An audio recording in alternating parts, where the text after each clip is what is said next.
Okay, so here we are. It's week 8 of English 112. Don't forget that you have your film journal coming up. It will be due on the 15th, so basically this coming Saturday. So as you take a look at your papers for paper number 1, you will see, of course, all your grades, all the comments, etc., etc.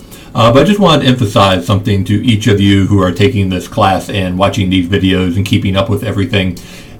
Just kind of make sure that you're crafting an argument for your paper. That's kind of the big deal. And so your argument should be clear and it should be towards the front of the paper. For several papers, which is almost half the class, I'm not getting an argument until I get to the final paragraph. And then somebody says, oh yeah, all that stuff that I just talked about, we were actually going to be talking about the role of women in this.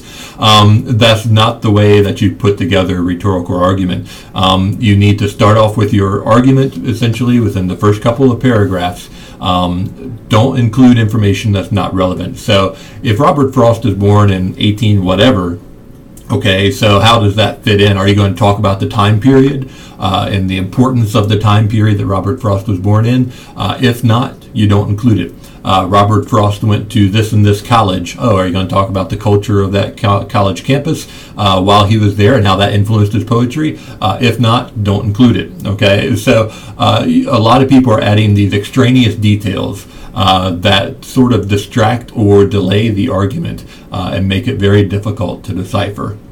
So as you think about that for your film journal as well, remember that's kind of the big key for a significant number of you. I know when somebody is writing a stream of conscious paper without necessarily thinking about what they're going to write first. They just sit down, they're like, okay, well, I'm going to write about Robert Frost in these poems, so they start, or Edna St. Vincent Millay or whoever, and they start going at it, and then what happens is I get some sources put in there. Most of the time they're from somewhere that doesn't even really matter, like Wikipedia, and or Schmoop, God forbid, those sorts of places. And then also on top of that, you don't get the argument until the very end, okay?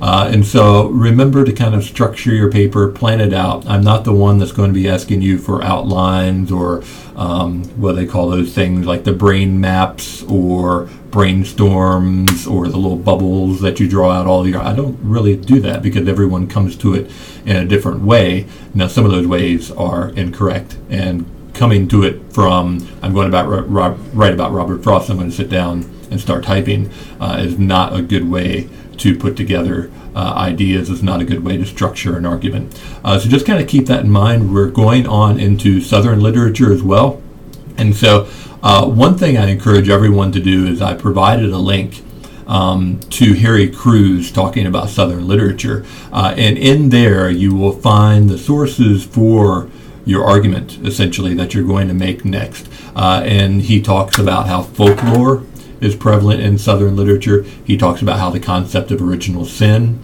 moments of extremeness, the grotesque.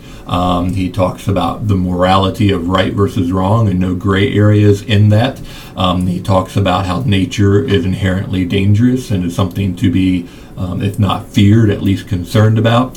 So all of those things that he brings up in that little clip that's provided to you are ways that you can make your argument. Okay, and so you can say, in William Faulkner's A Rose for Emily, Faulkner explores the concepts of original sin. Okay, that's not entirely true, but you get the idea. Okay, and then from there you're going to put together the rest of your paper. I know a lot of people from running the reports on paper number 1's presentation, a lot of people did not view that. That's entirely up to you. If you're perfectly okay with going in and writing a major assignment without prepping for that major assignment, that's your choice. But a lot of those people who did not view paper number 1 also did not do terribly well. So there are presentations for each of the papers. I know they're not exciting. I didn't put them with a rap or country music background to them or something like that. I didn't dance around during the lecture or anything like that, but they are important, and what I did do is give you all the information that you need to succeed. All right, and that was the ultimate goal there.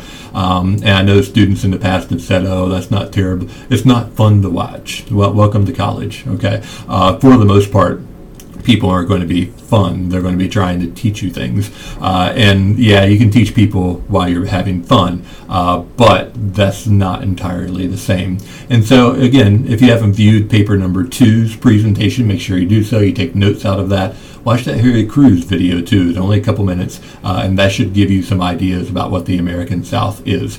Otherwise, just kind of keep doing what you're doing. Think about what the South is. Is it a separate entity? Why? What are some of the hallmarks of Southern literature that you're seeing? So those are all the points that I have for this week. We do have fall break coming up on the 17th and 18th, but usually what I do is we work through fall break in exchange for taking Thanksgiving week off. So in other words, we'll maintain our normal schedule next week, starting on basically the discussion board. My camera's going funky, so hang in there with me.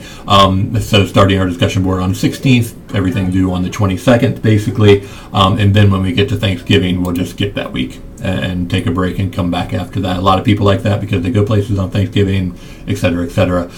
So that's normally the plan that we go through for our online classes. So if you have any questions, feel free to ask.